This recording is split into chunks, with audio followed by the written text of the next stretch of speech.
देखिए चलिए। तो नेक्स्ट आज की क्लास में हम लोग इलेक्ट्रोमैग्नेटिक इफेक्ट से स्टार्ट कर रहे हैं, ठीक है।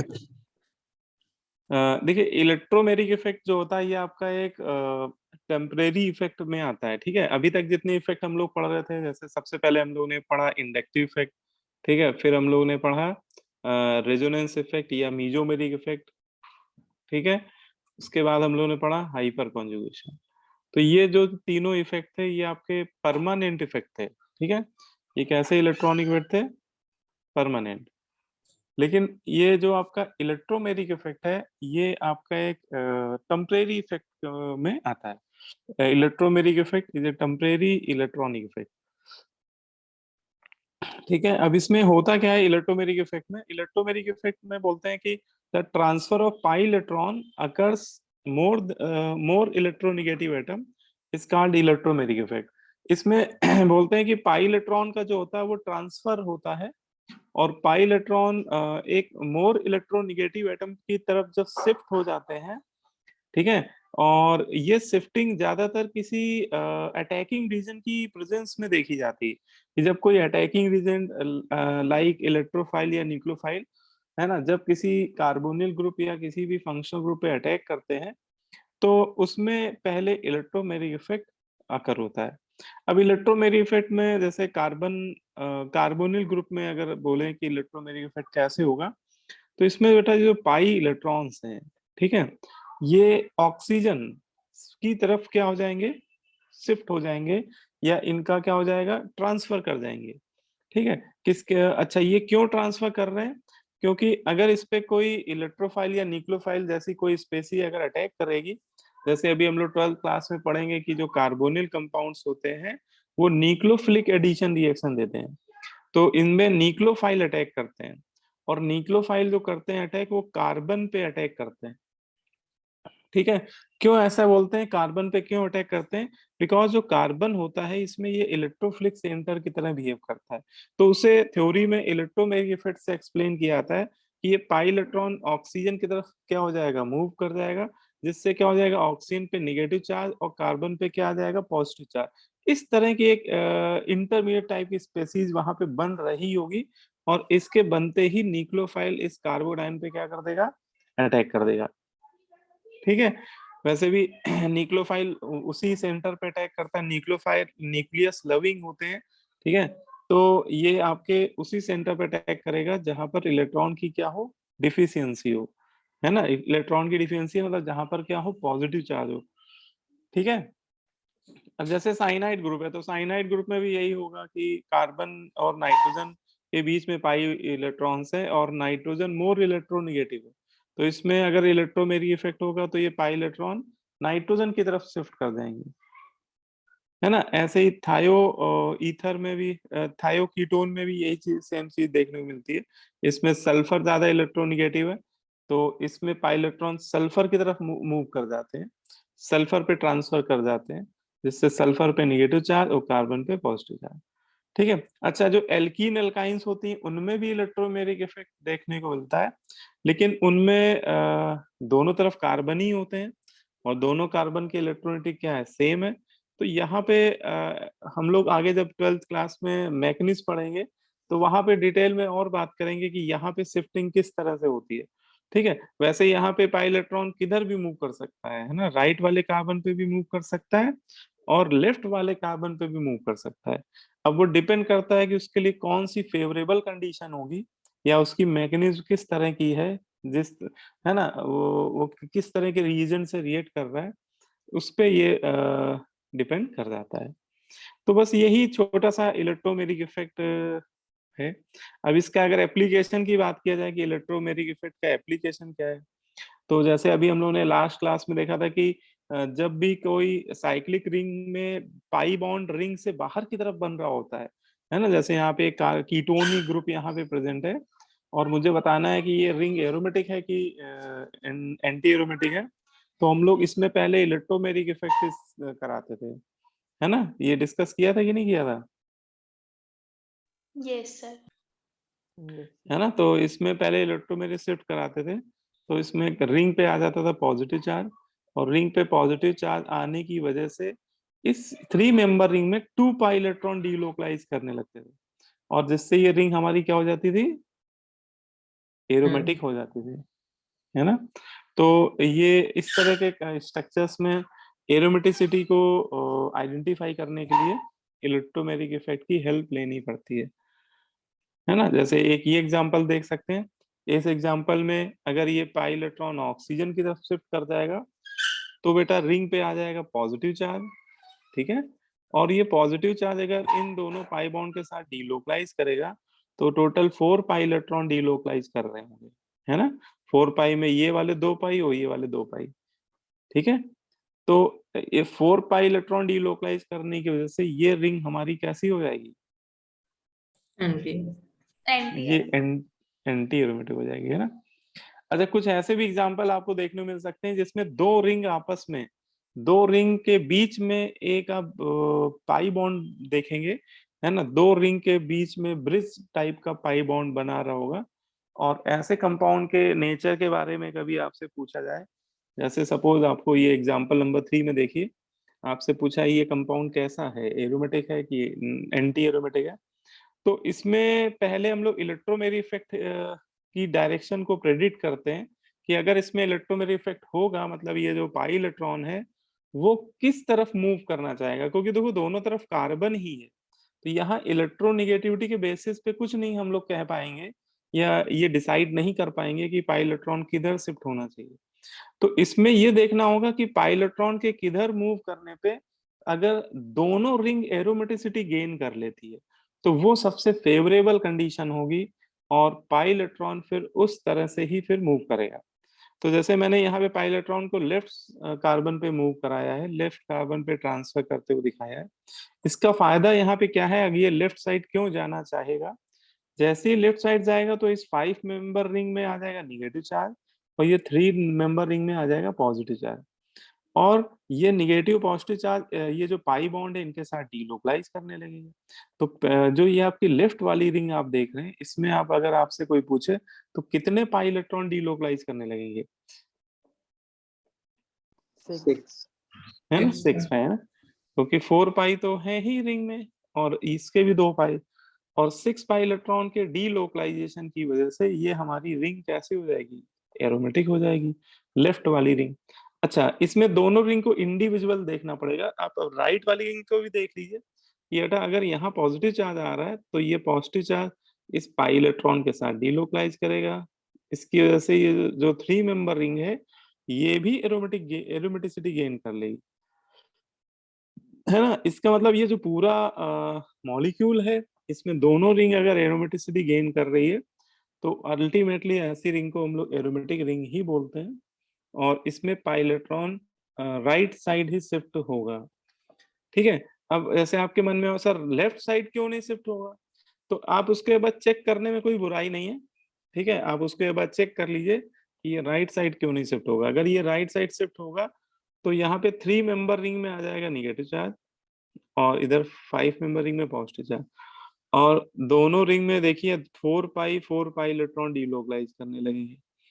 ऐसे केस में दोनों रिंग क्या हो जाएगी, एंटी एरोमेटिक, है ना। और एंटी एरोमेटिक कंपाउंड वैसे भी एग्जिस्ट नहीं करते हैं, या इनका जो बनना होता है, इनका फॉर्मेशन जो होता है वो फिजिबल नहीं होता है। मतलब ये पाई इलेक्ट्रॉन कभी भी चाह के राइट वाले कार्बन पे नहीं जाएगा, अदरवाइज इस कंपाउंड की स्टेबिलिटी मतलब कि इस कंपाउंड की स्टेबिलिटी को बनाए रखने के लिए वो राइट साइड पे मूव नहीं करेगा, ठीक है। तो इस तरह से हम लोग बोल सकते हैं। ऐसे ये वाला एग्जांपल भी देख सकते हैं, इसमें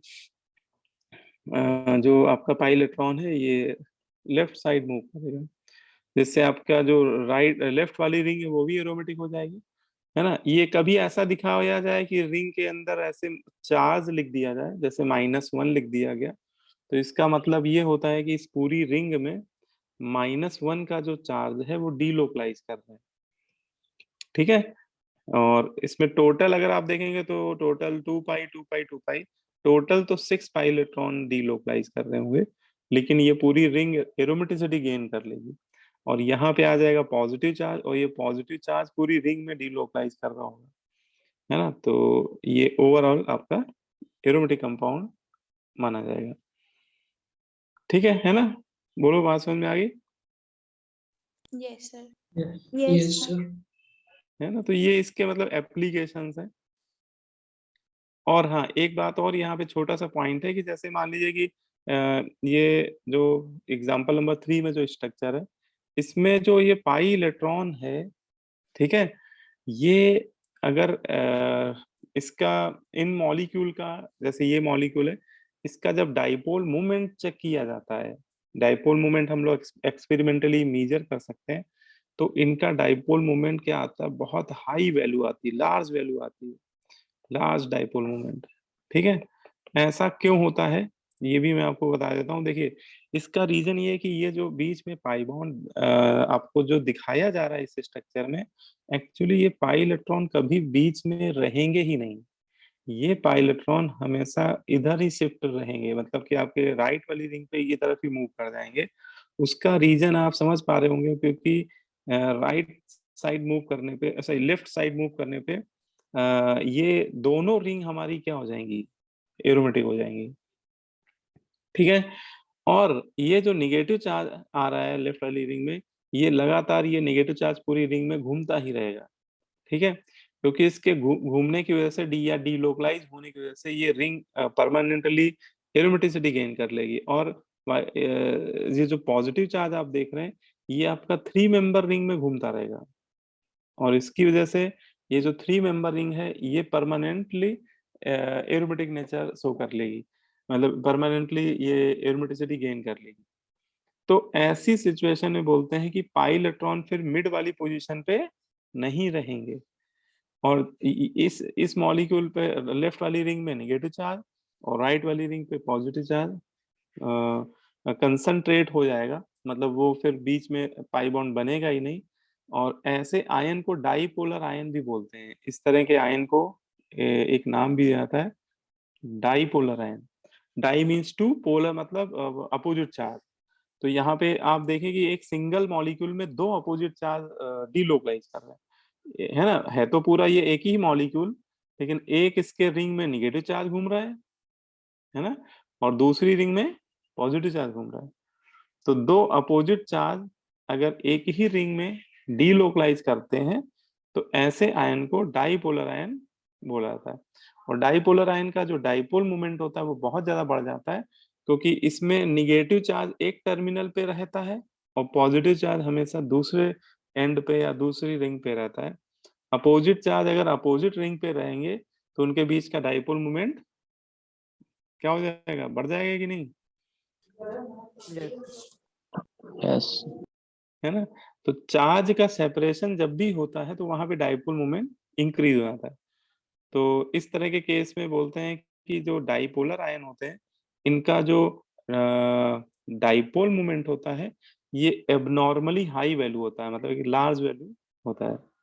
ठीक है। और अगर ऐसा कोई एग्जांपल आपके क्वेश्चन में पड़ा हो और आपसे पूछा जा रहा हो कि विच ऑफ द फॉलोइंग है हाईएस्ट डाइपोल मोमेंट, तो आप इस तरह के स्ट्रक्चर्स को टिक कर दीजिएगा। ठीक है, जिसमें एक रिंग में पॉजिटिव चार्ज और दूसरी रिंग में निगेटिव चार्ज डीलोकलाइज कर रहा हो, तो दोनों रिंग एरोमेटिसिटी गेन कर रही हो। ठीक है। तो ये कुछ स्पेसिफिक टाइप के एग्जांपल होते हैं। अब इसमें जो नेक्स्ट आपका जो इसमें टॉपिक है, ये आपका है थ्योरी ऑफ इंटरमीडिएट, है ना। बहुत इंपॉर्टेंट टॉपिक है ये। इंटरमीडिएट जो होते हैं, इनकी जो बेसिक थ्योरी है, वो हम लोग को बहुत अच्छे से पता होनी चाहिए। और ये मान के चलिए कि जैसे आपका मेंस का एग्जाम है, तो उसमें एक क्वेश्चन हर साल पूछा जा रहा है, हर एक पेपर में। जो इंटरमीडिएट है, कार्बोकैटायन, फ्री रेडिकल, कार्बन है, इनमें किसी एक की स्टेबिलिटी आपसे पूछ ली जाती है। ठीक है। और बहुत सिंपल बेसिक क्वेश्चन होते हैं।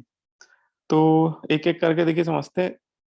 तो पहले तो टाइप्स की बात करें, तो इंटरमीडिएट वैसे तो कई टाइप के होते हैं, लेकिन हम लोग के सिलेबस में मेनली 3 इंटरमीडिएट की थ्योरी को हम लोग को डिटेल में पढ़ना है। ठीक है। मतलब जेई के सिलेबस में जो ये 3 इंटरमीडिएट है, इनका थ्योरी हम लोग को डिटेल में पढ़ना है। तो पहला आपका है कार्बोकैटायन, दूसरा आपका फ्री रेडिकल, और तीसरा इंटरमीडिएट है आपका कार्बन आयन। ठीक है।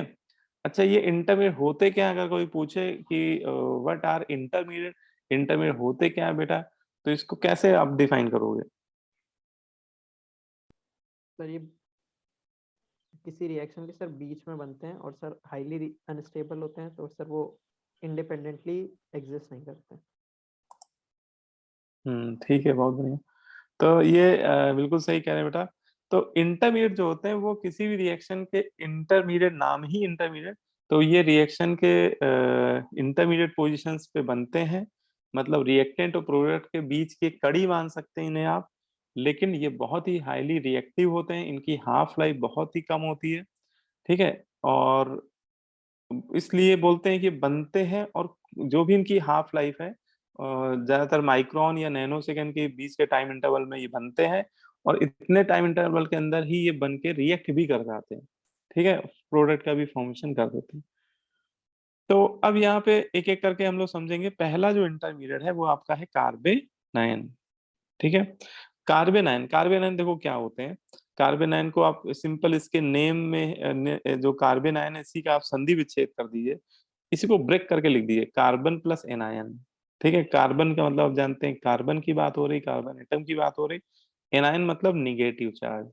तो इसके नाम से ही समझ में आ रहा है कि जब भी बेटा कार्बन एटम पे निगेटिव चार्ज प्रेजेंट हो, और ऐसे इंटरमीडिएट को ही हम लोग यहाँ पे क्या नाम दे रहे हैं, कार्बेनायन।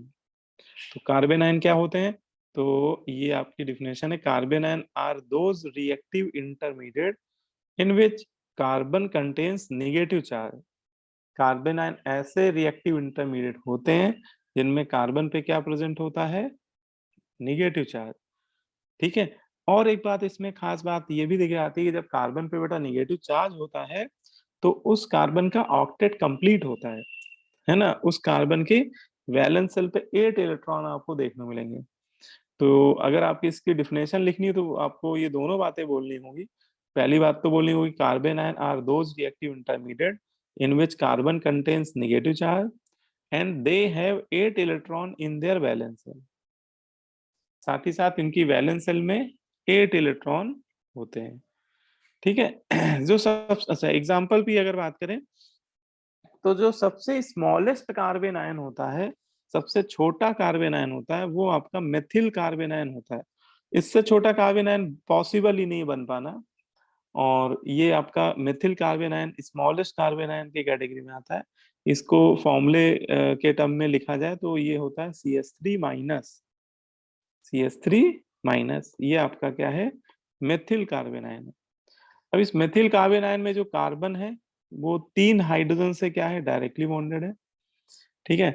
और एक इस कार्बन पे, इसके हाइब्रिड ऑर्बिटल पे एक लोन पेयर भी प्रेजेंट है। वो जो निगेटिव चार्ज देख रहे हैं, निगेटिव चार्ज उसमें एक लोन पेयर है जिसमें एक इलेक्ट्रॉन उस कार्बन का है और एक इलेक्ट्रॉन वो किसी दूसरे एटम का होगा जिसके बॉन्ड के फिजन के बाद ये इलेक्ट्रॉन उस पे आ रहा है ना। तभी कार्बन कार्बन पे चार्ज का मैग्नीट्यूड वो -1 का ही लिखा जाता है।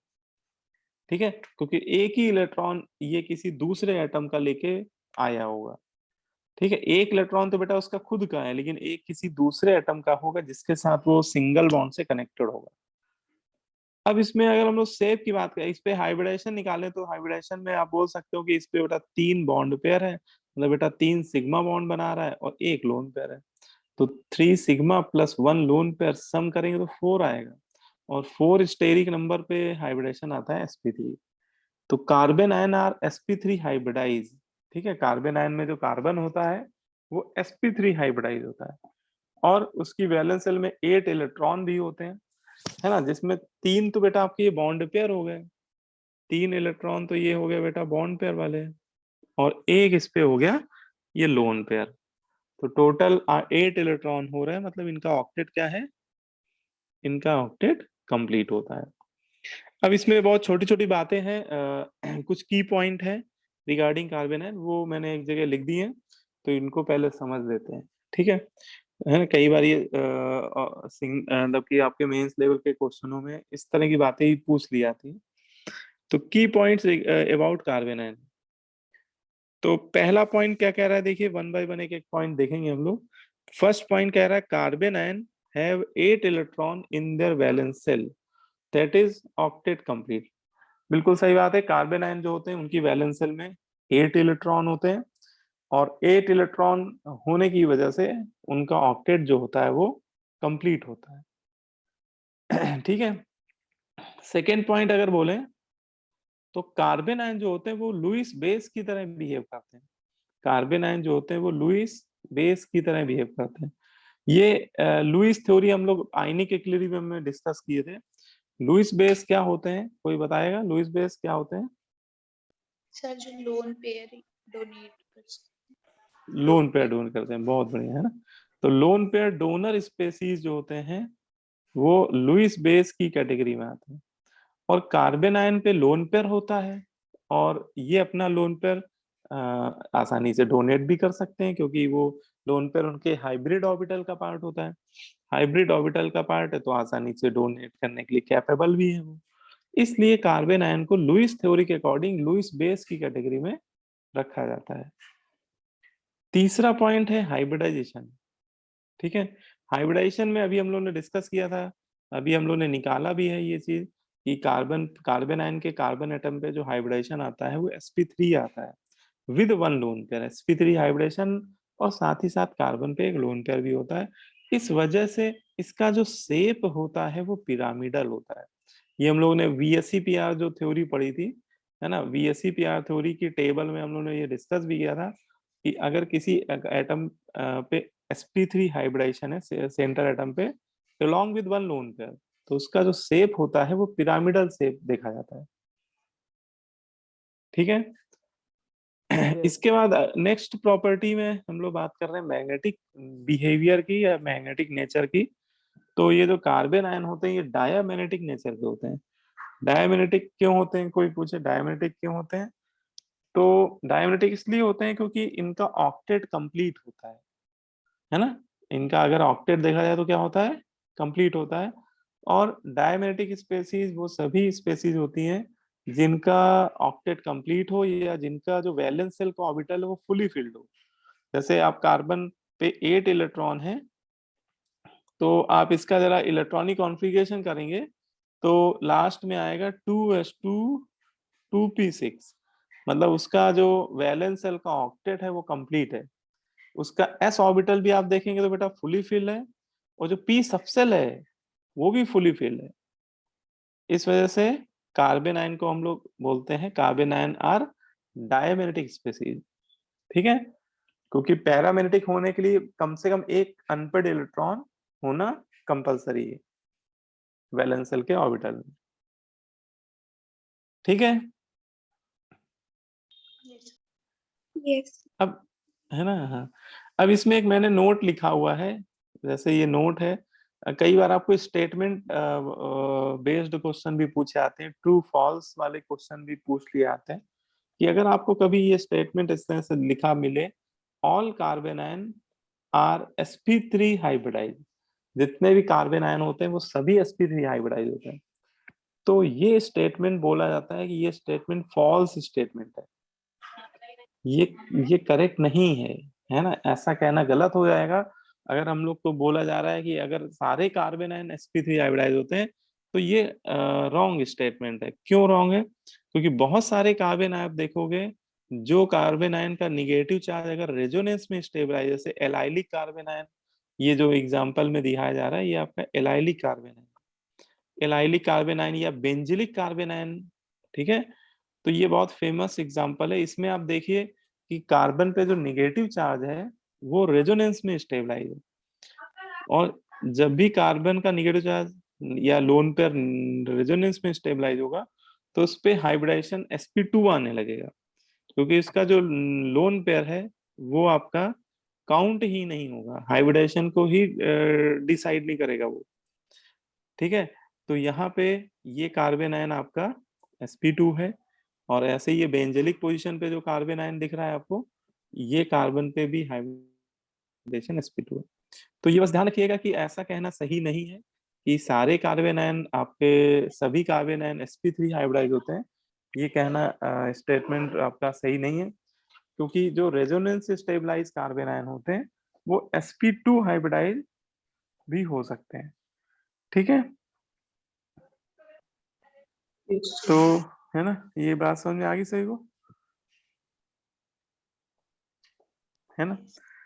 हाँ, लेकिन ये कि इन जनरल अगर कभी की बात हो रही हो, है ना, जिसमें अगर कहीं लिखा हो कि carbanion sp3 hybridize in general, तो ये स्टेटमेंट हम लोग सही मान सकते हैं, क्योंकि अगर रेजोनेंस स्टेबलाइज नहीं है ना, तो फिर इन जनरल तो sp3 ही हाइब्रिडाइज होते हैं कार्बन आयन।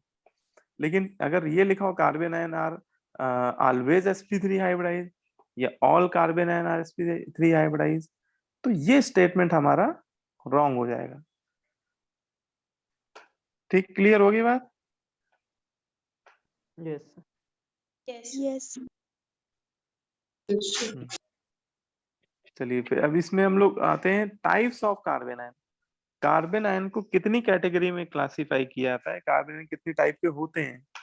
तो कार्बन आयन को बेसिकली 3 कैटेगरी में डिवाइड कर देते हैं। पहला है आपका क्लासिकल कार्बन आयन, सेकेंड आपका है रेजोनेंस स्टेबलाइज कार्बन आयन, और थर्ड है आपका नॉन क्लासिकल कार्बन आयन।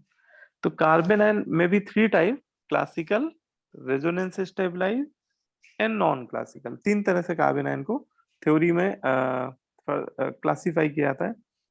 अच्छा, जो ये क्लासिकल कार्बन आयन होते हैं, इनको डिग्री के बेसिस पे 1 degree, 2 degree and 3 degree, primary, secondary and tertiary carbon ion में भी कन्वर्ट कर देते हैं, है ना, क्लासिफाई कर सकते हैं। ठीक है, तो वैसे तो जनरल टाइप देखा जाए तो 3 ही टाइप के होते हैं, लेकिन जो आपके क्लासिकल कार्बन आयन है, इनको हम लोग 3 कैटेगरी में फर्दर क्लासिफाई कर सकते हैं। ठीक है ना, क्लासिकल कार्बन आयन को प्राइमरी, सेकेंडरी एंड टर्सरी में भी क्लासिफाई कर सकते हैं। अब इसमें सबसे जो मुद्दे की बात है उस पे आते हैं कि स्टेबिलिटी ऑफ कार्बन आयन, मतलब कार्बन आयन, क्योंकि ज्यादातर आपको क्वेश्चन इसी टाइप के दिए जाएंगे, कुछ आपको कार्बन आयन लिख कर दे दिए जाएंगे और आपको उन कार्बन आयन को स्टेबिलिटी ऑर्डर में अरेंज करने को बोला जाएगा। तो कैसे हम लोग डिसाइड करेंगे कि कौन सा कार्बन आयन मोर स्टेबल है या कौन सा कार्बन आयन लेस स्टेबल है? तो कार्बन आयन को कौन से फैक्टर हैं, पहले तो हमें ये पता होना चाहिए कि कौन से ऐसे फैक्टर हैं जो कार्बन आयन की स्टेबिलिटी को अफेक्ट करते हैं। ठीक है, factor affecting stability of carbon ion, ऐसे कौन से फैक्टर हैं जो कार्बन आयन की स्टेबिलिटी को अफेक्ट करते हैं? तो इसमें पहला फैक्टर है आपका मीजोमेरिक इफेक्ट, और मीजोमेरिक में भी negative mesomeric effect, -m effect, है ना। ये बोला जाता है कि अगर कभी कार्बन आयन किसी फंक्शनल ग्रुप के -m इफेक्ट से स्टेबलाइज हो रहा हो, तो ऐसा कार्बन आयन बहुत स्टेबल हो जाता है। मतलब -m इफेक्ट से स्टेबलाइज जो कार्बन आयन होते हैं वो क्या होते हैं, वो हाईली स्टेबल होते हैं। ठीक है, तो ये पहला फैक्टर हो गया। दूसरा फैक्टर आपका रेजोनेंस हो गया। अगर कभी कार्बन पे जो निगेटिव चार्ज है वो नॉर्मल पाई बॉन्ड के साथ रेजोनेंस में इन्वॉल्व हो, तो वो भी रेजोनेंस स्टेबलाइज कार्बन आयन भी ठीक ठाक स्टेबल होते हैं, बट वो मीजोमेरिक इफेक्ट से स्टेबलाइज कार्बन आयन के रिलेटिव लेस स्टेबल होते हैं। ठीक है, और तीसरा फैक्टर है आपका -i इफेक्ट, है ना। तीसरा फैक्टर कौन सा है? -i effect. और ये फैक्टर ये बोलता है कि अगर किसी कार्बन पे बेटा निगेटिव चार्ज है और उसके साथ आपने कोई फंक्शनल ग्रुप लगाया हुआ है और ये फंक्शनल ग्रुप I में -i टाइप का इफेक्ट शो कर रहा है ना, तो ये -i की वजह से क्या करेगा, सिग्मा इलेक्ट्रॉन अपनी तरफ पुल करेगा, और सिग्मा इलेक्ट्रॉन की पुलिंग की वजह से इस पे जो निगेटिव चार्ज डेंसिटी है वो क्या होगी, डिक्रीज होगी। और अगर निगेटिव चार्ज डेंसिटी कम होगी तो कार्बन आयन क्या हो जाएगा, पहले से ज्यादा स्टेबलाइज हो जाएगा, है ना। तो ये आपको पता होना चाहिए। चार्ज, देखिए एक बेसिक सा कॉन्सेप्ट है, चार्ज का मैग्नीट्यूड जब भी कम होता है ना, चाहे वो पॉजिटिव चार्ज हो या निगेटिव चार्ज हो, चार्ज जब भी न्यूट्रलाइज हो रहा होता है, भले वो पार्शियली क्यों न्यूट्रलाइज ना हो रहा हो, वो हमेशा स्टेबल होता है, न्यूट्रलाइज होने पे चार्ज स्टेबल होता है। तो अगर चार्ज का मैग्नीट्यूड कभी कम होने लगे, है ना, तो बोल दीजिएगा कि वो स्टेबल हो रहा है। अगर किसी चार्ज का मैग्नीट्यूड अगर इंक्रीज होने लगे किसी भी इलेक्ट्रॉनिक इफेक्ट की वजह से, तो बोल दीजिएगा कि वो चार्ज डिस्टेबलाइज हो रहा है। ठीक है, Yes. क्लियर है?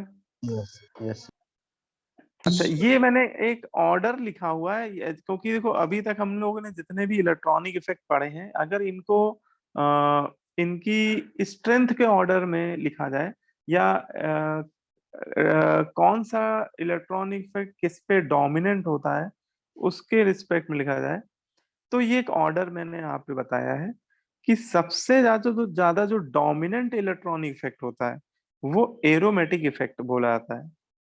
ठीक है, इसको पहले ऐसे याद कर लो, एक निमोनिक है, ऐसे याद कर लो, अमर है इंडिया, इसको क्या रखना है, अमर है, अमर, अमर में देखो AMR मिलके क्या बन गया, अमर है इंडिया। ठीक है, तो ऐसे आप याद कर लीजिए। तो ए फॉर आपका हो गया एरोमेटिक। एरोमेटिक इफेक्ट जो होता है वो जितने भी इलेक्ट्रॉनिक इफेक्ट अभी हम लोग पढ़ के आए हैं, है ना, mesomeric effect, resonance effect, hyper conjugation index, सब पे भारी होता है, सब पे डोमिनेंट होता है ये। तो एरोमेटिसिटी जो होती है वो सबसे डोमिनेंट होती है। सेकेंड नंबर पे मीजोमेरिक इफेक्ट होता है, और तीसरे नंबर पे बेटा आर फॉर रेजोनेंस, नॉर्मल जो रेजोनेंस होता है, और चौथे नंबर पे एच फॉर है आपका हाइपर कॉन्जुगेशन, और सबसे जो लीस्ट इफेक्टिव होता है वो इंडक्टिव इफेक्ट होता है ना। मतलब इन इलेक्ट्रॉनिक इफेक्ट में जो ऑर्डर है वो ऐसा ऑर्डर है। और अभी हम लोग जैसे बात कर रहे हैं यहाँ पे कार्बन आयन की स्टेबिलिटी में, तो पहले हम लोग देखें कि कार्बन आयन को कौन कौन से इलेक्ट्रॉनिक इफेक्ट अफेक्ट कर रहे हैं। तो एक तो मीजोमेरिक इफेक्ट है, तो मीजोमेरिक इफेक्ट में माइनस एम इफेक्ट क्या करता है, उसको स्टेबलाइज करता है। दूसरा क्या है, रेजोनेंस। अच्छा, कार्बन आयन में हाइपर कॉन्जुगेशन इफेक्ट देखने को ही नहीं मिलेगा, हाइपर कॉन्जुगेशन कार्बन आयन में नहीं होता है। ठीक है, तो ये वाला हटा दीजिए। हाँ, फिर बाद में इंडक्टिव इफेक्ट। तो इनमें जो ये मैंने लिखा है ये एक तरह से डिक्रीजिंग ऑर्डर में लिखा है। हाँ, एक एरोमेटिसिटी वाला भी ले लीजिए कि एक स्पेशल कार्बन आयन आपको देखने को मिलेगा जिसकी वजह से रिंग हमारी एरोमेटिक हो जाएगी। तो ये तो सब पे ही डोमिनेंट होता है, लेकिन ये बहुत रेयर एग्जांपल देखने को मिलेंगे इसके। तो ओवरऑल देखा जाए तो सबसे ज्यादा डोमिनेंट है इलेक्ट्रॉनिक इफेक्ट में मीजोमेरिक इफेक्ट, फिर है आपका रेजोनेंस, है ना। और कार्बन आयन की स्टेबिलिटी में हाइपर कॉन्जुगेशन का कोई रोल नहीं है। उसके बाद आपका है माइनस आई इफेक्ट। ठीक है, तो जब भी हम लोग स्टेबिलिटी कंपेयर करेंगे तो इस ऑर्डर को जरूर ध्यान में रखेंगे। अब इसमें अगर हम लोग एक एक करके सारे कार्बन आयन को पहले समझ लेते हैं। जैसे ऊपर मैंने आपको बताया कि 3 तरह के कार्बन आयन होते हैं जनरली, 3 टाइप के कार्बन आयन होते हैं, 3 तरह के नहीं होते हैं, 3 टाइप के कार्बन आयन होते हैं जनरली, क्लासिकल, रेजोनेंस स्टेबलाइज और नॉन क्लासिकल। तो पहले हमें पहचानना भी आना चाहिए कि जो कार्बन आयन आपको दिया हुआ है वो किस कैटेगरी को बिलोंग कर रहा है, वो आपका क्लासिकल कार्बन आयन है कि नॉन क्लासिकल है कि रेजोनेंस स्टेबलाइज है। तो आपका जो ये क्लासिकल कार्बन आयन है, ये कैसे कार्बन आयन होते हैं? तो क्लासिकल कार्बन आयन जो होते हैं उनमें बोलते हैं, क्लासिकल कार्बन आयन में जो कार्बन पे निगेटिव चार्ज होता है वो लोकलाइज्ड होता है। ठीक है, क्लासिकल कार्बन आयन को पहचानना बहुत आसान है। जब भी आप देखिए कोई भी ऐसा कार्बन आयन जिसमें कार्बन पे निगेटिव चार्ज लोकलाइज्ड हो, लोकलाइज मतलब वो रेजोनेंस में इफेक्ट में या रेजोनेंस में पार्टिसिपेट ना कर रहा हो, तो ऐसे कार्बन आयन को हम लोग क्लासिकल कार्बन आयन की कैटेगरी में रखते हैं, है ना। जैसे आपका मेथिल कार्बन आयन, तो मेथिल कार्बन आयन में जो ये आप निगेटिव चार्ज देख रहे हैं ये आपका लोकलाइज्ड है ना, ये कोई रेजोनेंस तो कर नहीं रहा है बेटा। या आपको जैसे एथिल कार्बन आयन लिख के दे दिया गया, तो ये भी आपका क्या है, लोकलाइज्ड है ना। जैसे आपको एक रिंग बनाई गई और यहाँ पे निगेटिव चार्ज लगा के दिखा दिया गया, तो ये भी आपका लोकलाइज्ड है। तो जब भी बेटा निगेटिव चार्ज आपका लोकलाइज्ड हो, तो ऐसे कार्बन आयन को क्लासिकल कार्बन आयन बोलते हैं, ठीक है। और क्लासिकल कार्बन आयन में आपको देखने को मिलेगा जो निगेटिव, क्लासिकल कार्बन आयन में जो निगेटिव चार्ज होता है वो केवल इंडक्टिव इफेक्ट ही एक ऐसा इफेक्ट है जो इसकी स्टेबिलिटी को अफेक्ट करता है या गवर्न करता है ना। बोलते हैं only inductive effect govern the stability of classical carbon ion, है ना। यहाँ पे जो बात कर रहे हैं ना वो क्लासिकल कार्बन आयन की बात कर रहे हैं, ठीक है। तो क्लासिकल कार्बन आयन को केवल देखा जाता है कि क्लासिकल कार्बन आयन को केवल इंडक्टिव इफेक्ट ही गवर्न करता है। क्लासिकल कार्बन आयन की जो स्टेबिलिटी होती है वो केवल आई इफेक्ट से ही गवर्न होती है। अब डिग्री के बेसिस पे क्लासिकल कार्बन आयन को 3 तरह से क्लासिफाई कर देते हैं, 1 डिग्री, 2 डिग्री, 3 डिग्री, ठीक है। अब जैसे एग्जांपल, पहला एग्जांपल देखो दिया गया है, इसमें आपको ये 3 कार्बन आयन दिखाए गए हैं, ठीक है। और आप तीनों कार्बन आयन में एक बात कॉमन पाएंगे इन तीनों एग्जांपल, इस एग्जांपल में, कि वो निगेटिव चार्ज आप जो देख रहे हैं along with लोन पेयर, वो आपका लोकलाइज्ड है ना। देखिए गौर कीजिए, इसमें निगेटिव चार्ज क्या है, लोकलाइज्ड है कि नहीं। सेकंड एग्जांपल में भी लोकलाइज्ड है। तो जब भी आपको ऐसा कोई भी कार्बन आयन दिया जाए जिसमें कार्बन पे जो निगेटिव चार्ज है अगर वो लोकलाइज्ड है ना, तो समझ जाएगा वो क्लासिकल कार्बन आयन है। अब अगर डिग्री की बात करें तो ये कार्बन आयन जिस कार्बन पे निगेटिव चार्ज है वो मेथिल से अटैच्ड है, वो मतलब एक ही कार्बन से डायरेक्टली बॉन्डेड है। तो डिग्री वाइज ये आपका हो गया 1 डिग्री, डिग्री वाइज क्या हो गया ये प्राइमरी, है ना। बी वाले में देखिए तो ये कार्बन आयन 2 मेथिल से डायरेक्टली बॉन्डेड है, तो ये डिग्री वाइज कैसा हो गया 2 डिग्री हो गया। और थर्ड में अगर देखें तो ये आपके 3 कार्बन से डायरेक्टली बॉन्डेड है, तो ये डिग्री वाइज आपका टर्सरी हो गया। अब यहाँ पे आपसे कोई पूछे कि बताइए कौन सा इलेक्ट्रॉनिक इफेक्ट यहाँ पर इनकी स्टेबिलिटी को गवर्न करना है, तो वो आप कहेंगे कि अभी हम लोगों ने डिस्कस किया था ऊपर कि क्लासिकल कार्बन आयन को केवल inductive effect, classical carbon ion की जो स्टेबिलिटी वो केवल इंडक्टिव इफेक्ट से ही गवर्न होती है। तो यहाँ पे जो मेथिल है वो प्लस आई इफेक्ट लगा रहा होगा, और वो प्लस आई इफेक्ट की वजह से ये जो आप लोन बॉन्ड पेयर देख रहे हैं वो कार्बन की तरफ शिफ्ट कर रहा होगा, और ये बॉन्ड पेयर कार्बन की तरफ अगर शिफ्ट हो रहे होंगे तो कार्बन पे निगेटिव चार्ज डेंसिटी क्या हो रही होगी, इंक्रीज हो रही होगी कि डिक्रीज हो रही होगी, इंक्रीज। है ना, इंक्रीज हो रही है। बहुत बढ़िया। तो कार्बन पे निगेटिव चार्ज डेंसिटी इंक्रीज हो रही है, और चार्ज का मैग्नीट्यूड अगर इंक्रीज हो रहा है तो स्टेबिलिटी क्या हो रही है, इसका मतलब डिक्रीज हो रही है Decrease. ना। तो बिल्कुल हाँ सही कह रहे हैं। तो इसका मतलब जो प्लस आई इफेक्ट वाले जो फंक्शनल ग्रुप होते हैं वो कार्बन आयन की स्टेबिलिटी को कम कर देते हैं, ठीक है। लेकिन यहाँ पे जो आपका 2 डिग्री वाला है इसमें तो दो दो मेथिल बैठे हुए हैं, और दोनों मेथिल का प्लस आई इफेक्ट लग रहा है, और दोनों मेथिल का प्लस आई इफेक्ट से स्टेबिलिटी और ज्यादा क्या हो रही, डिक्रीज हो रही होगी, क्योंकि यहाँ तो निगेटिव चार्ज डेंसिटी और ज्यादा बढ़ रही होगी। और जो तीसरा वाला एग्जांपल है इसमें तो 3 3 मेथिल ग्रुप बैठे हुए हैं, तो तीनों का लग रहा होगा बेटा प्लस आई इफेक्ट, इसका भी तीनों का, और तीनों के प्लस आई इफेक्ट की वजह से यहाँ पे कार्बन आयन और ज्यादा हाईली अनस्टेबल होगा। तो सबसे ज्यादा स्टेबल तो इनमें से देखा जाए तो भैया 1 डिग्री वाला ही लग रहा है मुझे, है ना, क्योंकि इसमें स्टेबिलिटी बाकियों की कंपैरिजन में ज्यादा है, ठीक है। आल्दो ये भी डिस्टेबलाइज हो रहा है लेकिन बाकियों 2 डिग्री 3 डिग्री में तो और ज्यादा डिस्टेबलाइज हो रहे हैं। तो 1 डिग्री सबसे ज्यादा स्टेबल है, फिर आपका 2 डिग्री, देन आपका 3 डिग्री। तो ये आपका फाइनली क्या हो जाएगा, स्टेबिलिटी ऑर्डर हो जाएगा। या फिर अगर आप यहाँ पे ए बी सी में आंसर देना चाहते हैं तो ए मोस्ट स्टेबल हो जाएगा, फिर आपका बी हो जाएगा, देन आपका सी हो जाएगा। ये आपका स्टेबिलिटी ऑर्डर हो जाएगा। ठीक है ना, बात समझ में आ रही? Yes, sir. Yeah. तो ये ऑर्डर हो गया। तो यहाँ पे देखो मैंने आपको जनरलाइज कर दिया है कि कभी आपको क्लासिकल कार्बन आयन तो सीधे डिग्री देखकर भी आंसर दे दीजिएगा, क्योंकि क्लासिकल कार्बन आयन में 1 डिग्री सबसे ज्यादा स्टेबल है, फिर आपका 2 डिग्री, देन आपका 3 डिग्री। क्लासिकल कार्बन आयन में केवल डिग्री देखकर भी आंसर दिया जा सकता है।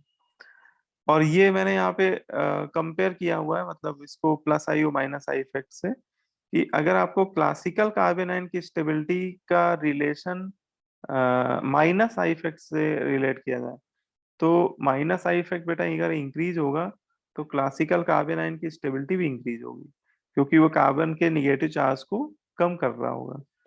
लेकिन प्लस आई में उल्टा होगा बेटा, प्लस आई इफेक्ट जितना ज्यादा होगा उतना कार्बन पे निगेटिव चार्ज डेंसिटी क्या होगी, बढ़ेगी। और कार्बन पे निगेटिव चार्ज डेंसिटी अगर बढ़ेगी तो इसकी स्टेबिलिटी बेटा कम होगी, है ना। इसलिए प्लस आई इफेक्ट के आप देखिए स्टेबिलिटी जो है कार्बन आयन की, क्लासिकल कार्बन आयन की, वो इनवर्सली प्रोपोर्शनल है।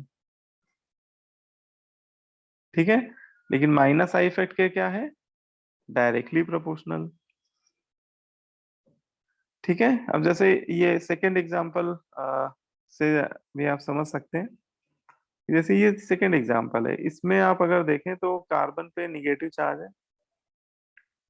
अब इसमें आप अगर देखें कि तीनों में डिफरेंट क्या दिख रहा है, तो तीनों में जो फंक्शनल ग्रुप लगा हुआ है सेकेंड कार्बन पे, वो आपका तीनों में अलग अलग है, बस वही बदल रहा है ना। और जो आपका स्ट्रक्चर में जो चेंजेस दिख रहे हो या जो चीज बदल रही हो, उसी का ओवरऑल इफेक्ट आपको फिर देखना होता है। तो यहाँ पे क्लोरीन है, यहाँ पे क्लोरीन की जगह NO2 आके बैठ गया है, यहाँ पे CN है। तो इन इन फंक्शनल ग्रुप का ही हमें इफेक्ट देखना होगा कि कार्बन आयन पे कौन सा इफेक्ट यहाँ पे लग पा रहा है। तो क्लोरीन का होता है आई इफेक्ट। इन आई में कौन सा होता है, प्लस आई की माइनस आई? Minus. Minus. माइनस आई। हाँ, बहुत बढ़िया। तो जो हेलोजेंस होते हैं वो सब इलेक्ट्रॉन विड्राइंग नेचर के होते हैं, वो सब खींचू टाइप के होते हैं। तो ये क्या करेंगे, खींचेंगे, मतलब क्या खींचेंगे, सिग्मा इलेक्ट्रॉन। ये सिग्मा इलेक्ट्रॉन डेंसिटी को अपनी तरफ पुल करेंगे। ठीक है, और जिसकी वजह से इसका जो निगेटिव चार्ज है वो थोड़ा सा कम हो जाएगा। और चार्ज का मैग्नीट्यूड अगर कम होगा तो स्टेबिलिटी बढ़ेगी, मतलब स्टेबिलिटी ये इंक्रीज कर रहा है। लेकिन जो NO2 है वो और ज्यादा खतरनाक इलेक्ट्रॉन विड्राइंग ग्रुप है भाई। NO2 का तो माइनस आई इफेक्ट जो होता है वो तो हेलोजन से भी ज्यादा होता है। ठीक है, तो ये और ज्यादा पुल कर रहा होगा, ये और ज्यादा अगर सिग्मा इलेक्ट्रॉन पुल कर देगा तो इसका इफेक्ट यहाँ पे पड़ेगा, तो यहाँ पे निगेटिव चार्ज डेंसिटी और ज्यादा कम हो जाएगी। जितना ज्यादा निगेटिव चार्ज डेंसिटी कम होगी उतना ही स्टेबिलिटी क्या होगी, इंक्रीज होगी, Increase. है ना। अब CN जो है साइनाइड, अब ये आप लोगों को बताना है मुझे कि CN का आई में माइनस आई होता है, लेकिन इन दोनों के रिस्पेक्ट में किससे ज्यादा है या दोनों से ज्यादा है, मतलब NO2 से CN का ज्यादा NO2 से ज्यादा है, है, NO2 से CL कम है और CL से ज्यादा है। NO2 Sir, से कम है। NO2 ज्यादा है। हाँ, नहीं नहीं नहीं, NO2 से कम होता है CN का जो माइनस आई इफेक्ट है। आप वो जरा ऑर्डर देखिए माइनस आई का, तो NO2 चौथे नंबर पे और CN उसके आगे आता है ना। तो Yes, NO sir. CN का माइनस आई इफेक्ट NO2 से ज्यादा है, लेकिन Cl से कम है ना। Cl का एक एरो कम कर देता हूँ चलो। तो क्लोरीन से अच्छा इलेक्ट्रॉन विड्राइंग नेचर है, लेकिन NO2 के रिस्पेक्ट में कम है। इसका मतलब ये जो स्टेबिलिटी यहाँ पे निगेटिव चार्ज जो स्टेबिलिटी होगी वो NO2 के रिस्पेक्ट में तो क्या होगी, कम होगी, लेकिन ये Cl के रिस्पेक्ट में ज्यादा होगी, है ना। बोलो भाई। Yes, sir. Yes sir. Yes, sir. तो इसमें सबसे ज्यादा स्टेबल मुझे लिख देना चाहिए किसको? बी को। B. बी। फिर आपका सी, देन आपका ए। तो ये आपका फाइनल स्टेबिलिटी ऑर्डर हो जाएगा। ये आपका ओवरऑल स्टेबिलिटी ऑर्डर हो जाएगा कार्बन आयन के रिस्पेक्ट में। ठीक है, अब जैसे ये वाला आप ही लोगों को बताना है मुझे, ये वाला आप ही लोग मुझे बताइए। क्वेश्चन क्या कह रहा है? Arrange the following carbon ion in decreasing order of stability. आपको 4 कार्बन आयन दिए हुए हैं और इनकी स्टेबिलिटी ऑर्डर में अरेंज करने को बोल रहा है।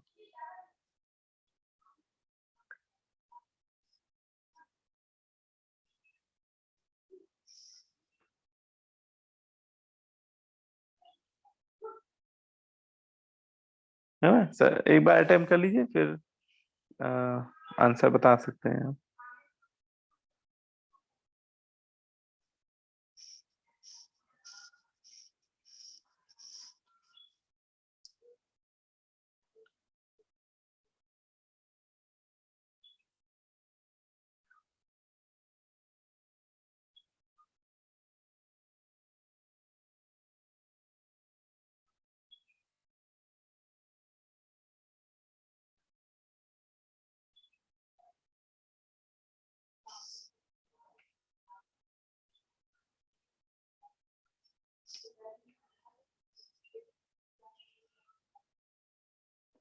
बताइए बेटा, अगर किसी का हो गया हो तो।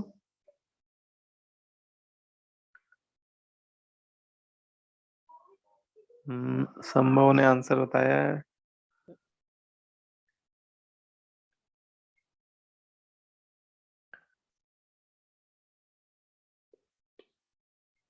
इसमें बस सिंपल है, देखिए जो आपका, इसमें आप देखिए कि कौन सा ऐसा ग्रुप है जो बदल रहा हो, सब में जो चेंज हो रहा हो। तो जैसे फर्स्ट में तो आपको कोई नहीं दिखेगा, बाकी ये तीनों ग्रुप आपके बदल रहे हैं, है ना? और इतना पार्ट तीनों में सेम है, इतना पार्ट तो इन चारों में देखिए सेम है। Yes sir. ठीक है ना? इसका मतलब कि यहाँ पे जो पैरा पोजीशन पे फंक्शनल ग्रुप लगा हुआ है, उसी का इफेक्ट आपको देखने को मिलेगा। वही कार्बन आयन की स्टेबिलिटी को गवर्न कर रहा होगा।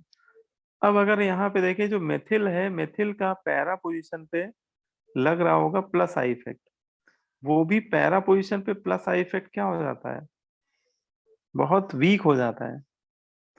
ठीक है, तो ये थोड़ी बहुत इलेक्ट्रॉन डेंसिटी बढ़ा रहा होगा, है ना के बराबर, नेग्लेक्जिबल टाइप का। ठीक है।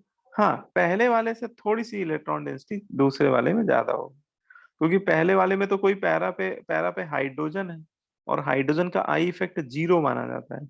ये ना तो इलेक्ट्रॉन लेता है ना देता है। ये हाइड्रोजन हमारा बेचारा गरीब आदमी है ना, साधु है ये, है ना? ना इलेक्ट्रॉन देगा ना लेगा। लेकिन मेथिल तो इलेक्ट्रॉन डोनेटिंग नेचर का है, ये इलेक्ट्रॉन डेंसिटी बढ़ा रहा होगा। अब तीसरे में अगर देखें तो NO2 जो है वो -I और -M दोनों लग रहा होगा।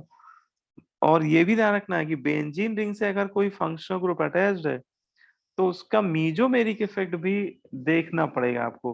अच्छा, मेथिल जो होता है वो M में कोई इफेक्ट नहीं शो करता है। ठीक है, इसलिए इसका बेटा केवल +I लग रहा होगा। लेकिन NO2 जो है वो M में -M और I में -I, दोनों तरह से वो इलेक्ट्रॉन डेंसिटी पुल कर रहा है। -I से वो सिग्मा इलेक्ट्रॉन डेंसिटी पुल कर रहा है अपनी तरफ, और बेटा -M से वो pi electron density via resonance pull कर रहा है। तो ये तो बहुत ज्यादा बेटा कम कर देगा निगेटिव चार्ज डेंसिटी, है ना? और OCH3 के बारे में क्या कहेंगे? ये I में कौन सा इफेक्ट शो करता है, वो M में कौन सा करता है? बताइए इसके बारे में। M में ये +M करेगा, क्योंकि इसके पास लोन पेयर है ना, देखो। और I में -I, और इसका डोमिनेंट होता है +M। तो अल्टीमेटली +M इफेक्ट जो है वो स्टेबिलिटी क्या कर रहा है? प्लस एम इफेक्ट की वजह से निगेटिव चार्ज डेंसिटी इंक्रीज हो रही होगी, इसलिए वो प्लस एम इफेक्ट की वजह से डिस्टेबलाइज कर रहा है कार्बन आयन को।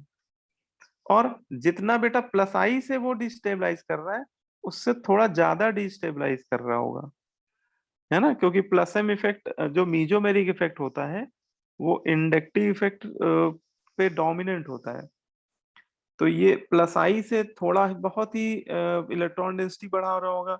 ऊपर से बेटा ये मेथिल पैरा पोजीशन पे लगा हुआ है, और इंडक्टिव इफेक्ट क्या होता है, डिस्टेंस डिपेंडिंग भी होता है।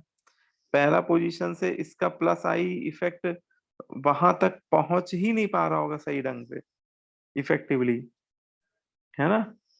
लेकिन मीजोमेरिक इफेक्ट जो होता है वो डिस्टेंस इंडिपेंडेंट होता है। तो ओवरऑल अगर देखा जाए तो सबसे ज्यादा स्टेबल हमारा कौन सा हो जाएगा, थर्ड हो जाएगा ना। इसके बाद आप लोग बताइए, थर्ड के बाद किसको लिखो सेकेंड नंबर में, इसके First, बाद फर्स्ट हो जाएगा, First. गुड। फिर कौन सा, second, फिर सेकेंड लिखना होगा, देन आपका फोर्थ, fourth, है ना। फोर्थ आपका लीस्ट स्टेबल हो जाएगा, क्योंकि उसमें प्लस एम इफेक्ट से वो डिस्टेबलाइज कर रहा है। तो ये आपका स्टेबिलिटी ऑर्डर हो जाएगा, है ना। इस हिसाब से आंसर कौन सा बन गया इसका, D. D. हाँ इसका आंसर डी बन गया। ठीक है ना, समझ में क्लियर हो गया सभी को। Yes. Yes. Yes, sir.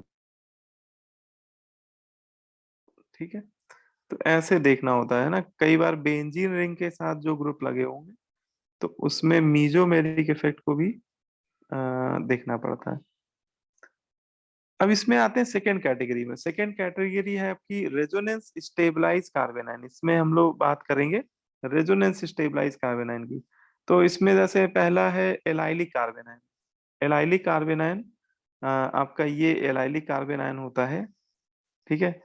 इसको एलाइलिक ग्रुप को बोलते हैं CH2CH, 2 कार्बन डबली बॉन्डेड है, फिर उसके बाद एक कार्बन है और उस पे है निगेटिव चार्ज। और ये डबली बॉन्डेड कार्बन से डायरेक्टली बॉन्डेड कार्बन को ही हम लोग एलाइलिक कार्बन भी बोलते हैं। कॉमन नेमिंग में इसे डबली बॉन्डेड कार्बन से जो डायरेक्टली बॉन्डेड कार्बन होता है इसे ही एलाइलिक कार्बन बोला जाता है। तो ये ओवरऑल आपका बन जाता है एलाइलिक कार्बन आयन। लेकिन ये अगर आप ध्यान से देखिए तो ये आपका रेजोनेंस स्टेबलाइज है। ये जो निगेटिव चार्ज है वो पाई बॉन्ड के साथ लपक झपक कर रहा है ना। और इसके अगर कोई पूछे कितने रेजोनेटिंग स्ट्रक्चर बन रहे हैं, तो ये आपका अगर पहला रेजोनेटिंग स्ट्रक्चर बोला जाए तो ये आपका सेकेंड हो जाएगा। तो इसके टोटल कितने बन गए, 2 रेजोनेटिंग स्ट्रक्चर बन रहे हैं, है ना। तो इसका मतलब जो एलाइलिक कार्बन आयन होते हैं वो रेजोनेंस से स्टेबलाइज होते हैं, ठीक है। और allylic carbon ion 2 resonating structure से स्टेबलाइज हो रहे होते हैं, ठीक है। तो ये बात हमें समझ में आनी चाहिए। ऐसे ही आपको कहीं डाई एलाइलिक भी देखने को मिल सकता है। जैसे ये वाला एग्जांपल आप बोल सकते हो कि यहाँ पे ये निगेटिव चार्ज है वो इतने पार्ट में देखो तो यहाँ से एलाइलिक है ना। और लेफ्ट पार्ट से देखो तो ये भी एलाइलिक है। ओवरऑल देखा जाए तो ये डाई एलाइलिक है, क्योंकि वो 2 डबल बॉन्ड की एलाइलिक पोजीशन पे बैठा हुआ है। ये राइट वाले डबल बॉन्ड की भी एलाइलिक पोजीशन पे है ना। एलाइलिक पोजीशन हमेशा ध्यान रखिएगा, डबली बॉन्डेड कार्बन से जो डायरेक्टली बॉन्डेड कार्बन होता है इसे ही एलाइलिक कार्बन बोलते हैं, है ना। डबली बॉन्डेड कार्बन से डायरेक्टली बॉन्डेड कार्बन को ही क्या बोलते हैं, एलाइलिक कार्बन, ठीक है। और ये आपका इसके आप अगर बनाओगे टोटल बेटा 3 रेजोनेटिंग स्ट्रक्चर बनेंगे। तो जो डाई एलाइलिक होता है वो 3 रेजोनेटिंग स्ट्रक्चर से स्टेबलाइज हो रहा होता है, ठीक है। तो है ना, stability of resonance stabilize carbanion depends on number of resonating structure. इसका मतलब हम लोग बोल सकते हैं कि रेजोनेंस से स्टेबलाइज जो कार्बन आयन होते हैं उनका जो स्टेबिलिटी होता है वो रेजोनेटिंग स्ट्रक्चर्स के नंबर पे डिपेंड करता है। और ये भी बोल सकते हैं higher the number of resonating structure more will be the stability of resonance stabilize carbanion. तो जितने ज्यादा आपके रेजोनेटिंग स्ट्रक्चर बन रहे होंगे उसकी स्टेबिलिटी, उस रेजोनेंस स्टेबलाइज जो कार्बन आयन है उसकी स्टेबिलिटी उतनी ज्यादा होगी। अब जैसे कोई पूछे कि बताओ एलाइलिक कार्बन आयन ज्यादा स्टेबल है या डाई एलाइलिक ज्यादा स्टेबल है, तो बताइए किसको कहेंगे कि कौन सा मोर स्टेबल है? डाई डाई एलाइलिक है ना, क्योंकि उसके एक 3 रेजोनेटिंग स्ट्रक्चर बन रहे हैं, एलाइलिक के 2 ही बन रहे हैं। ठीक है, तो ये इसमें ध्यान रखें। अब जैसे मैंने कुछ यहाँ पे और लिखे हुए हैं, जैसे आपका benzylic carbon ion, benzylic carbon ion भी आपका रेजोनेंस स्टेबलाइज होता है। ऐसे ही बेटा डाई बेंजाइलिक, ऐसे ही ट्राई बेंजाइलिक, है ना, जैसे ये आपका बेंजाइलिक बना हुआ है। अब आपसे कोई पूछे कि बताइए बेंजाइलिक कार्बन आयन के कितने रेजोनेटिंग स्ट्रक्चर बन रहे होंगे, ये कितने रेजोनेटिंग स्ट्रक्चर से स्टेबलाइज हो रहा होगा, बताइए। 4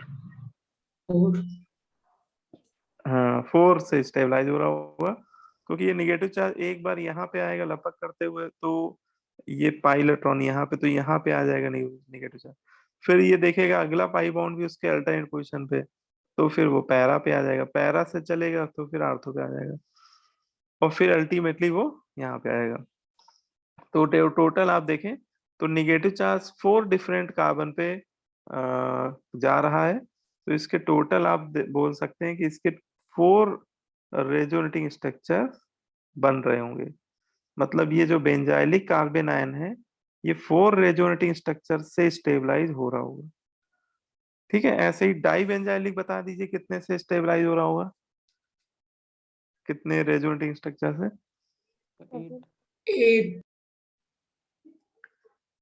8 नहीं, 7 यस सर। है ना। देखो यहाँ तो है ही, अब अगर ये मान लो लेफ्ट वाली रिंग में गया तो एक बार बेटा आर्थो पे आएगा। ये आपको मैंने बताया था कि नेगेटिव चार्ज जो होता है वो 3 कदम चलता है, तो यहाँ से 1 2 3 काउंट करो तो इसका मतलब यहाँ पे आएगा। अब यहाँ से फिर 3 काउंट करो तो पैरा पे आएगा, फिर यहाँ से फिर 3 काउंट करो तो आर्थो पे आएगा। ऐसे यहाँ भी, तो टोटल अगर आप देखेंगे तो इसके 7 रेजोनेटिंग स्ट्रक्चर बन रहे हैं। 7 कार्बन पे आपको निगेटिव चार्ज दिख रहा होगा, है ना। तो इसके टोटल कितने बन गए? 7 रेजोनेटिंग स्ट्रक्चर।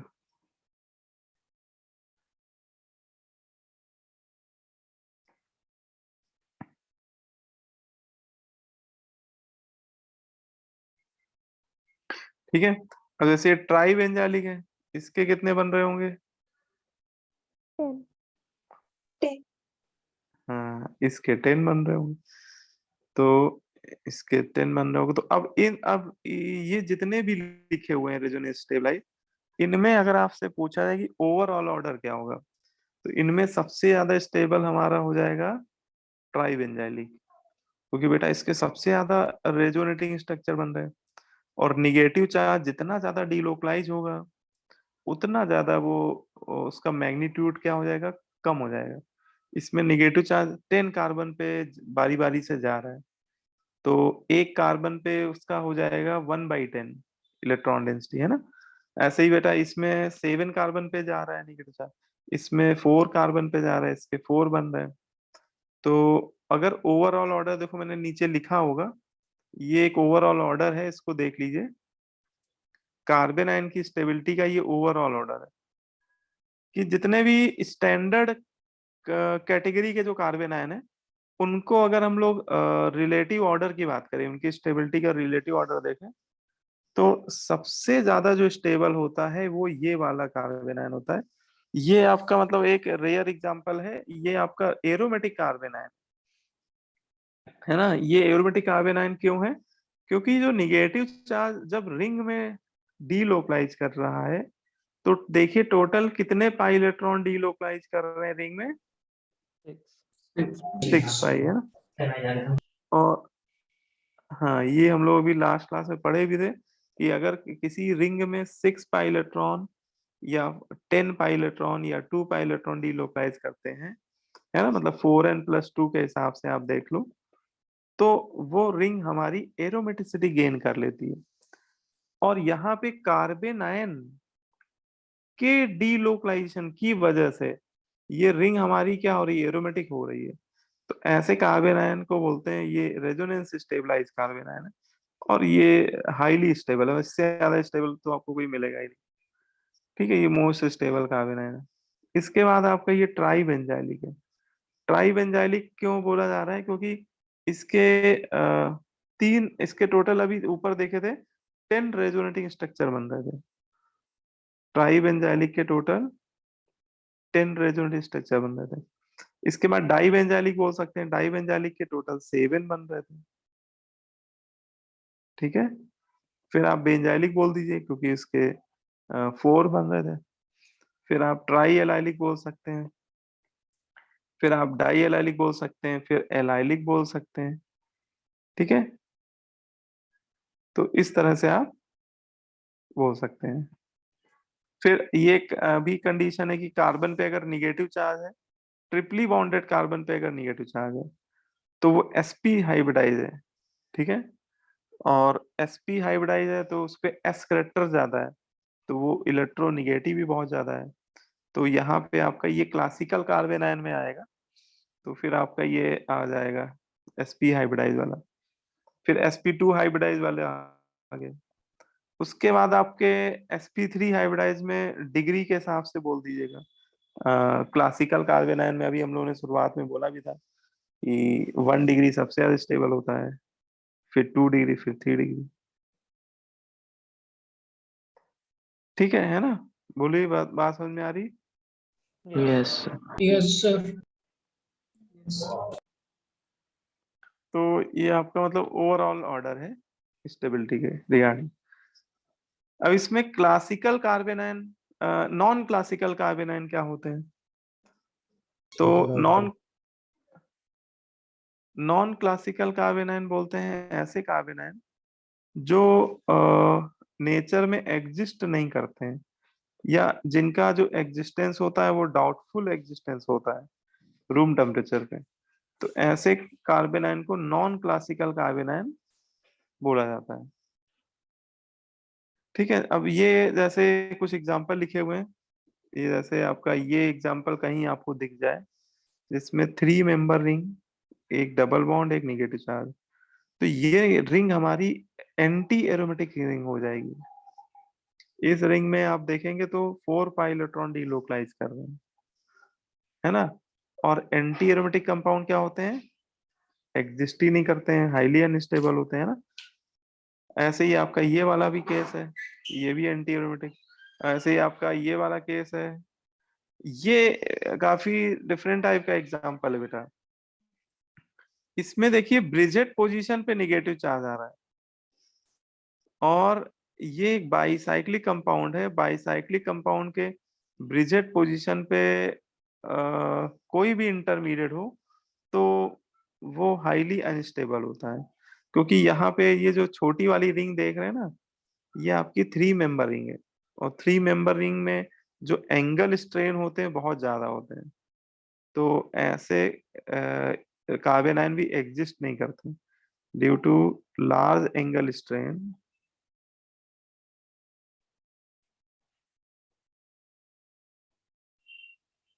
ठीक है, तो यहाँ पे बहुत ज्यादा एंगल स्ट्रेन डेवलप होने की वजह से यहाँ पे निगेटिव चार्ज क्रिएट नहीं हो पाता है। यहाँ पे निगेटिव चार्ज ही क्यों, यहाँ पे पॉजिटिव चार्ज या फिर आपका रेडिकल भी नहीं बनता है ये बाईसाइक्लिक कंपाउंड के इन 2 पोजीशन पे, है ना। इनको बोलते हैं ब्रिजेट पोजीशन, या इन कार्बन को बोलते हैं ब्रिजेट कार्बन। ठीक है, तो ऐसे कार्बन आयन जो एग्जिस्ट नहीं करते हैं या जिनका डाउटफुल एग्जिस्टेंस होता है, उसे हम लोग क्या बोलते हैं? नॉन क्लासिकल कार्बन आयन, है ना। ठीक है, सर एक Yes, मिनट। sir. हाँ, तो अब जैसे ये कुछ एग्जाम्पल है, इनको कर लेते हैं। जैसे ये पहला वाला एग्जाम्पल देखते हैं। इसमें ए बी सी आपको 3 कार्बन आयन दिए हैं और आपसे स्टेबिलिटी ऑर्डर पूछा जा रहा है। ठीक है, तो बताइए कौन बताना चाहेगा। आयुष्मान बताओ बेटा, ए बी सी में क्या ऑर्डर होगा स्टेबिलिटी के रिगार्डिंग। सर सी मोस्ट स्टेबल होगा, फिर बी, फिर ए। क्यों सी मोस्ट स्टेबल ओह होगा? सर सॉरी, सी लीस्ट स्टेबल होगा। Least stable. ठीक है, आप सही बताया। तो इसमें आपने पहले वाले को देखो तो ये है आपका 1 डिग्री है। पहली बात तो ये देख लीजिए क्लासिकल है कि नॉन क्लासिकल है, तो आपने देख ही लिया होगा कि ये तो रेजोनेंस में स्टेबलाइज नहीं है, तो क्लासिकल है। ये तीनों ही क्लासिकल है, ये तीनों ही क्लासिकल सिंगर है। अब देखिए, अब इसमें जितने भी क्लासिकल कार्बन आयन होते हैं इनमें इंडक्टिव इफेक्ट इनकी स्टेबिलिटी को ऑपरेट करता है। तो इसमें देखो कार्बन की तरफ से यहाँ पे मिल रहा होगा I effect, plus I effect. ये कार्बन आयन में बेटा इधर से भी मिल रहा होगा, राइट साइड से भी मेथिल बैठा हुआ है, इधर प्रोपिल बैठा हुआ है, तो इसमें भी दोनों तरफ से प्लस आई इफेक्ट लग रहा है बेटा। तो ये और ज्यादा स्टेबल डिस्टेबलाइज हो रहा है। और इधर ये तो आपका और ही खतरनाक केस हो गया भाई। इसमें तो तीनों तरफ से प्लस आई लग रहा है, तीनों मेथिल के कार्बन की तरफ से। तो ये तो हाईली अनस्टेबल हो गया। तो इसका मतलब ए सबसे स्टेबल बोल दिए, फिर आप बी बोल दीजिए, फिर आप सी बोल दीजिए। ठीक है, या डिग्री के बेसिस से बोल सकते हैं कि अगर क्लासिकल कार्बन है ना तो सीधे 1 डिग्री को आप सबसे ज्यादा स्टेबल बोल दीजिए, फिर 2 डिग्री, फिर 3 डिग्री। अब जैसे ये सेकेंड वाला एग्जांपल, इसमें बताइए ए बी सी में जो ही बताओ बेटा, इसमें क्या आंसर होना चाहिए।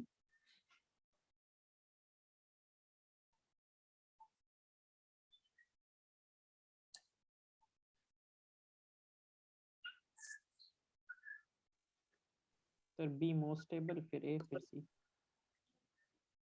बी मोस्ट हाँ ठीक है। तो ये आपका इसके टोटल आपको 3 रेजोनेटिंग स्ट्रक्चर, देखो यहाँ पे थोड़ी हिंट लिखी हुई है कि इसके 3 रेजोनेटिंग स्ट्रक्चर है। आप बनाएंगे तो आप बना भी ले जाएंगे, एक बार निगेटिव चार्ज यहाँ पे आएगा, फिर ये पड़ोस वाले दूसरे पाई बॉन्ड के साथ डीलोकलाइज करेगा तो एक बार यहाँ पे आएगा। तो इसमें 3 जगह निगेटिव चार्ज आ रहा है, मतलब इसके 3 रेजोनेटिंग स्ट्रक्चर बनेंगे। ये आपका नॉर्मल एलाइलिक है, इसके बेटा 2 ही बन रहे हैं। और यहाँ पे निगेटिव चार्ज जो है क्लासिकल कार्बन आयन है बेटा, ये नॉर्मली 2 डिग्री है। ये वाला कार्बन आयन रेजोनेंस स्टेबलाइज नहीं है ना, देखिए गौर से। ये जो निगेटिव चार्ज है ना बेटा, ये इस पाई इलेक्ट्रॉन के साथ अल्टरनेट पोजीशन पे नहीं है। ठीक है, बीच में देखिए 2 सिग्मा बॉन्ड आ गए लगातार। ठीक है, रेजोनेंस में 1 सिग्मा 1 पाई, 1 सिग्मा 1 पाई, मतलब अल्टरनेट पे होना चाहिए। ठीक है, तो इसका मतलब सबसे मोस्ट स्टेबल हमारा हो जाएगा इसमें बी हो जाएगा, फिर ए हो जाएगा, फिर सी हो जाएगा। बी और ए जो है वो रेजोनेंस स्टेबलाइज है, और ए हमारा क्लासिकल है। और रेजोनेंस स्टेबलाइज जो होते हैं वो ज्यादा स्टेबल होते हैं, क्योंकि क्लासिकल कार्बन आयन केवल इंडक्टिव इफेक्ट से ही स्टेबलाइज हो रहे होते हैं, है ना। एक ये वाला भी आप बता सकते हैं, इन तीनों में अगर आपसे पूछा जाए तो बताइए क्या होगा आंसर।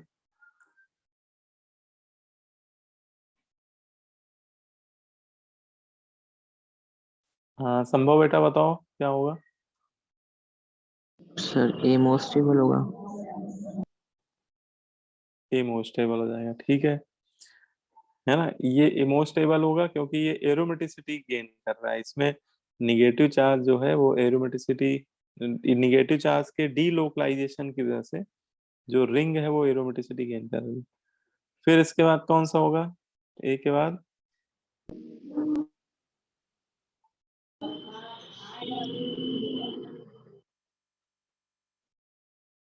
तो सी फिर बी। नहीं सी नहीं, बी पहले बोलिए, क्योंकि बी में जो ये आपका बेंजाइलिक कार्बन है, बेंजाइलिक रेजोनेंस स्टेबलाइज है, तो ये तीनों पाई बॉन्ड के साथ अगर आप देखेंगे तो रेजोनेंस में स्टेबलाइज है। इसके टोटल आप बनाएंगे तो टोटल 4 रेजोनेटिंग स्ट्रक्चर बनेंगे। और जो सी वाला है वो तो negative charge doubly bonded carbon पे है। जब भी निगेटिव चार्ज डबली बॉन्डेड वाले कार्बन पे ही प्रेजेंट हो तो वो आपका लोकलाइज्ड निगेटिव चार्ज होता है, वो रेजोनेंस में इन्वॉल्व ही नहीं होता है ना। तो वो तो क्लासिकल हो गया इसका मतलब। और रेजोनेंस स्टेबलाइज ज्यादा स्टेबल होते हैं, है ना। और पहला वाला एरोमेटिक हो गया, एरोमेटिक से ज्यादा स्टेबल तो कोई होता ही नहीं। ये वाला एग्जांपल तो आपको अलगस मतलब बिल्कुल देखते ही समझ जाना है इसको, है। ये भाई बताओ कोई फोर्थ वाले में क्या ऑर्डर होना चाहिए। पलक बेटा बताओ फोर्थ वाले में क्या होना चाहिए आंसर। Yes.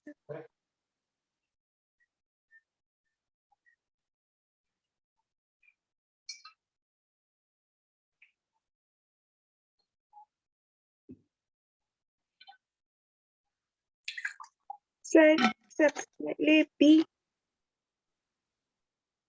हाँ, सबसे स्टेबल कौन सा। Sir B. ठीक है, बी हो गया करेक्ट। Sir फिर C. फिर सी हो गया। Sir फिर D. नहीं, यहाँ थोड़ा सा समझो उससे। डी अच्छा कह रहे हो। Yes हाँ sir. ठीक है, डी हो जाएगा, डी हो जाएगा। Sir डी हो फिर जाएगा, E. फिर ई हो जाएगा, फिर A. फिर ए हो जाएगा। ठीक, बिल्कुल बिल्कुल सही बेटा, करेक्ट आंसर है ना, ये बिल्कुल सही आंसर बताया पलक ने। तो देखो इसमें एक बात समझ भी लो, अगर किसी को डाउट हो तो इसमें देखो मेथिल का प्लस आई इफेक्ट लग रहा है यहाँ पे। तो प्लस आई वाला तो स्टेबिलिटी क्या करता है, कम कर देता है, क्योंकि ये निगेटिव चार्ज डेंसिटी इंक्रीज कर रहा होगा। NO2 खींचो टाइप का, ये आई में भी माइनस आई लगा रहा होगा और एम में भी माइनस एम ऑपरेट कर रहा होगा। तो ये तो खतरनाक इलेक्ट्रॉन विड्रॉइंग, ये ओवरऑल स्टेबिलिटी इंक्रीज कर रहा है। सीएन में आई में माइनस आई, एम में भी माइनस एम, लेकिन दोनों इफेक्ट नाइट्रो से कम होंगे थोड़े से, क्योंकि NO2 का माइनस आई सीएन के माइनस आई से ज्यादा होता है और NO2 का माइनस एम भी सीएन के माइनस एम से ज्यादा होता है ना। तो NO2 का माइनस आई माइनस एम दोनों ही ज्यादा है सीएन से। हेलोजन जो होते हैं ये ओवरऑल इलेक्ट्रॉन विड्राइंग होते हैं, वैसे इनका एम में प्लस एम लगता है और आई में माइनस आई, लेकिन एक बात ये भी हम लोगों ने पढ़ी थी, halogen are overall electron withdrawing in nature. Halogen का माइनस आई इफेक्ट जो होता है वो प्लस एम पे डोमिनेट करता है ना, याद है ये बात। हेलोजन का माइनस Yes. आई प्लस एम पे डोमिनेट करता है। ओवरऑल ये विड्राइंग नेचर के होते हैं, है ना। ओवरऑल हेलोजन खींचू टाइप के होते हैं, तो ये इलेक्ट्रॉन डेंसिटी कम ही करेंगे, ठीक है। और ई में तो भैया कोई कम करने वाला है नहीं। हाँ, तो सबसे ज्यादा इलेक्ट्रॉन डेंसिटी कम हो रही होगी बेटा कार्बन आयन में, ये बी वाले में, क्योंकि NO2 का माइनस आई माइनस एम सबसे ज्यादा है, तो सबसे ज्यादा स्टेबल बी है, फिर सी है, फिर आपका डी हो गया, फिर ई आपने बोल दिया क्योंकि इसमें कोई स्टेबलाइज नहीं कर रहा तो कोई डिस्टेबलाइज भी नहीं कर रहा है, और इसमें तो मेथिल थोड़ा सा उसको डिस्टेबलाइज भी कर रहा है ना। एक ये स्पेशल केस है, इसको भी देख लीजिए, लास्ट में एक एग्जांपल ये भी है। अगर आपसे बोला जाए कि CF3 माइनस और CCl3 माइनस, इन दोनों में मोर स्टेबल कार्बन आयन कौन सा है, CF3 माइनस ज्यादा स्टेबल है कि CCl3 minus.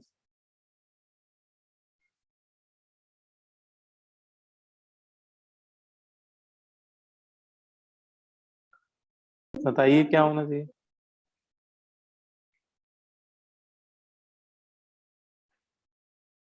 CF3 minus more stable होगा कि CCl3 माइनस। CF3. CF3 क्यों, रीजन। सर CF का 2p ऑर्बिटल होगा। तो फिर सर वो स्मॉल साइज से सर बैक बॉन्डिंग ज़्यादा उसमें हो जाएगी और सर Cl में वो नहीं हो पाएगी। पहली बात तो 2p ऑर्बिटल में बैक बॉन्डिंग होगी नहीं ना, 2p ऑर्बिटल उसका फुली फिल्ड होगा वही फ्लोरीन का। बैक बॉन्डिंग के लिए वैकेंट ऑर्बिटल चाहिए।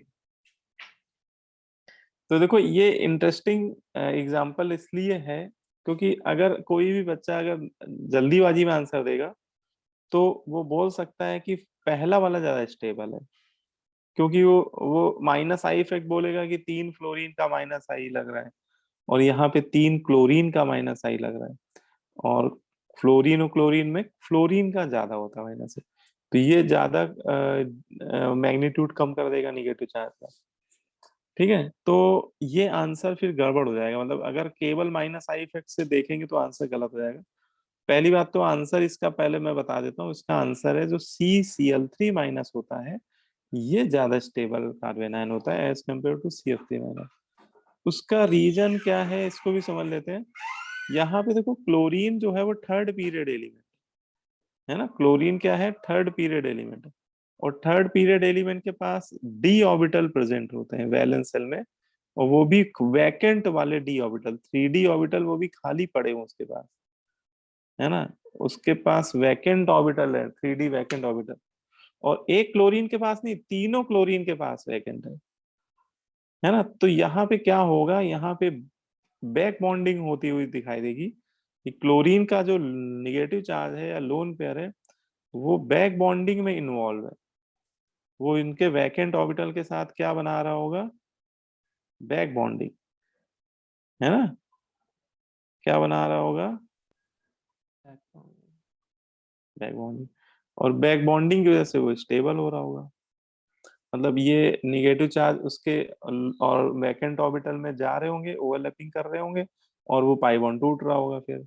है ना, क्योंकि बैक बॉन्डिंग एक तरह का डीलोकेशन होता है, और एक ही क्लोरीन के साथ नहीं, तीनों क्लोरीन के साथ उसका lone pair P pi d pi back bonding बना रहा होगा।